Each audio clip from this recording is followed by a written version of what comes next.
Šešiolikų sulaukusi rūkė tik tai žolę, sudėta normaliai draugai vadino Jolė. Nemėls buvo jie gyvenimas namuose, mama dažnai darbe, mama dažnai svečiuose. Ji buvo ne iš tų, kurie rūpėjo mokslai, nevykdavo jokie gyvenimo pamokslai. Nervuodavo visi, kurie gyvent mokino, ankstyvas ilgesys suaugusių žaidimų. Ji matė vyrų daug, kuriuos mama mylėjo, vieni jau pakasti, kiti kažkur kalėjo, vieni jau pamiršti, kitus gal prisimintų, vieni labai rimti, kitus gal sugrūdintų.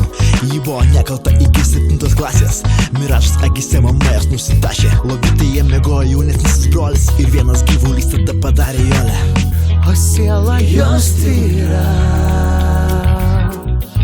ji buvo vieniša, visai neparuošta, nes būdama maža, ji piešė žemę saulę. O siela jos tyra, tai žvilgsnis jos prasmingas. Ji buvo vieniša, ji buvo nelaiminga, visai neparuošta šitam žiauriam pasauliui, nes būdama maža, ji piešė žemę saulę. Tikėjisis ilgesys, kas kad pamačius saulę, jie įkvėpė gyvent šiam pasaulį. Dabar ji moteris, jie 37, likimas kaip mamos gyvena į vandinį.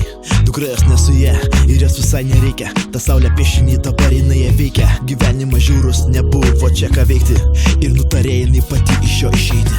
Ji buvo vieniša ir ją vadino Jolė, dabar ant kapo jos pražydo gladijolės.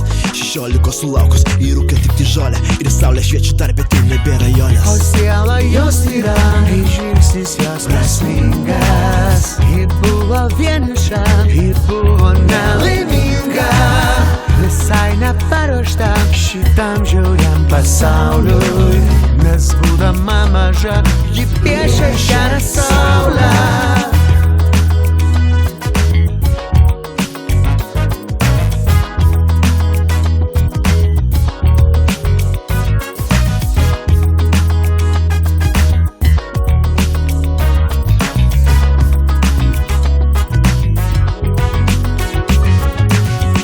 Siela jos tyra,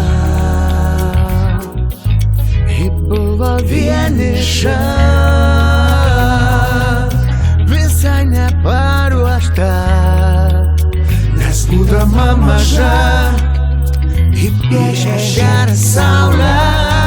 O siela jos tyra, tai žvilgsnis jos prasmingas. Ji buvo vieniša, ji buvo nelaiminga, visai neparuošta šitam žiauriam pasauliui, nes būdama maža, ji piešė žemę saulę.